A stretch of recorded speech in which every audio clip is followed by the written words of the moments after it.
श्री राधे। जहाँ हरि तहाँ हरिवंश, जहाँ हरिवंश तहाँ हरि, श्री हरिवंश। संसार में हरिवंश नाम की महिमा उजागर करने वाले, गुरुदेव को बिना देखे ही गुरुदेव पर अपना सर्वस्व समर्पित कर देने वाले श्री हित हरिवंश महाप्रभु के अनन्य सेवक श्री सेवक जी महाराज, आपको हमारे शत शत प्रणाम। हे नाद कुलभूषण श्री सेवक जी महाराज, आपको हमारे शत शत प्रणाम। श्री सेवक जी महाराज का जन्म विक्रम संवत 1575 में श्रावण शुक्ल तृतीया को वर्तमान मध्य प्रदेश के जबलपुर नगर के ग्राम गढ़ा में एक पवित्र ब्राह्मण कुल में हुआ था। शुष्क हृदय को भी हरिवंश रस से भर देने वाली श्री सेवक जी महाराज की रसमयी कथा कुछ इस प्रकार है। गौड़वाना क्षेत्र के गढ़ा मंडल में चतुर्भुज दास जी एवं दामोदर दास जी नाम के दो ब्राह्मण युवक रहते थे।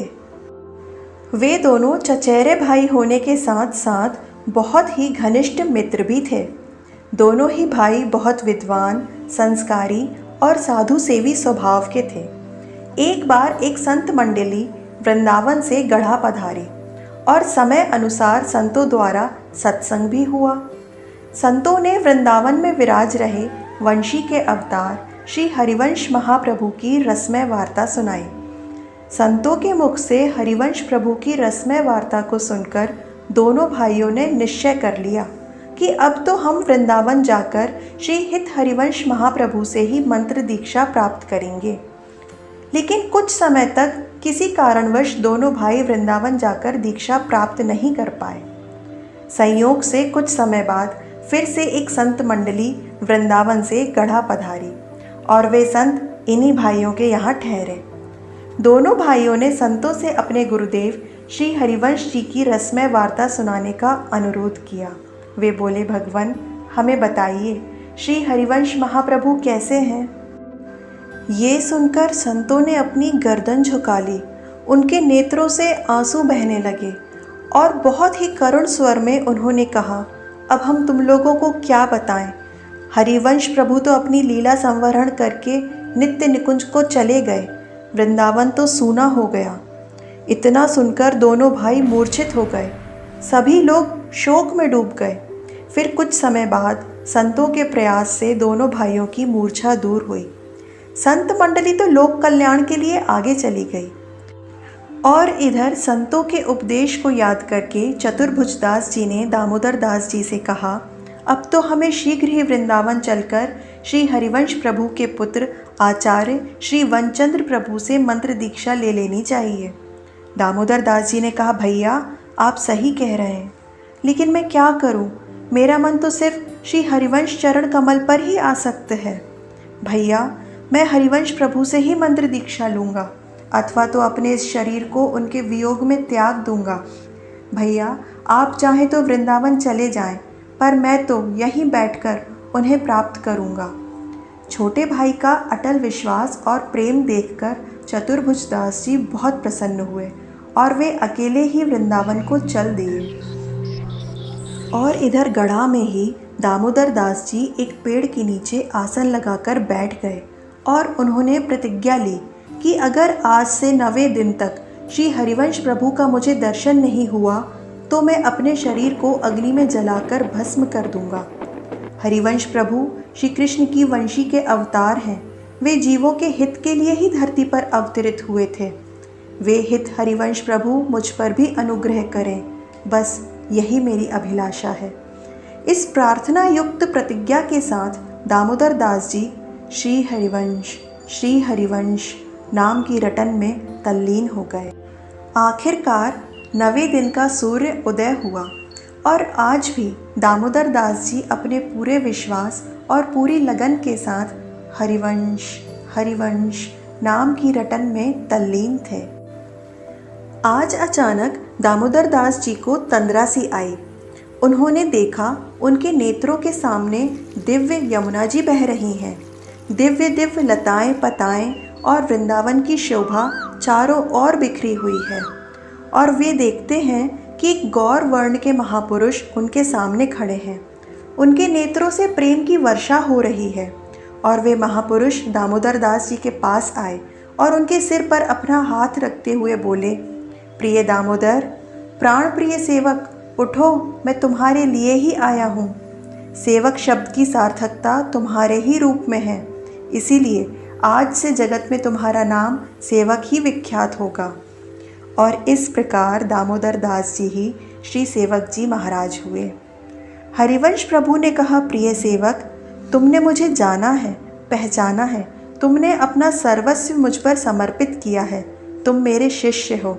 हरिवंश प्रभु ने सेवक जी को गुरु मंत्र दिया, दिव्य वृंदावन और श्यामा श्याम के दर्शन करवाए और फिर हरिवंश प्रभु अंतर्ध्यान हो गए। हरिवंश प्रभु के चले जाने के बाद सेवक जी को मालूम हुआ ये कोई तंद्रा या स्वप्न नहीं था, ये तो मेरे गुरुदेव मुझ पर कृपा करने नित्य निकुंज से साक्षात पधारे थे। हरिवंश प्रभु की कृपा प्राप्त करके सेवक जी आनंद सागर में डूब गए और उन्होंने वाणी जी की रचना की। फिर वृंदावन को जाते हुए एक संत के हाथों वाणी जी आचार्य श्री वनचंद्र प्रभु के पास पहुंचा दी और उधर चतुर्भुज दास जी आचार्य से दीक्षा प्राप्त करके अपने प्रिय अनुज दामोदर से मिलने की इच्छा लेकर गढ़ा पधारे। गढ़ा आकर अपने भाई की प्रेम में पगी हुई दशा देखकर चतुर्भुज दास जी बहुत प्रसन्न हुए और उन्होंने कहा, सेवक, श्री वनचंद्र प्रभु तुमसे मिलना चाहते हैं। और फिर राधा वल्लभ लाल जी एवं श्री वनचंद्र प्रभु के दर्शन की अभिलाषा से सेवक जी वृंदावन की ओर चल दिए। और उधर वृंदावन में जब श्री वनचंद्र प्रभु को सेवक जी द्वारा भेजी हुई वाणी जी प्राप्त हुई तो वे वाणी पढ़कर आश्चर्यचकित रह गए। हरिवंश नाम सुप्रसन्न हरि, हरि प्रसन्न हरिवंश रति।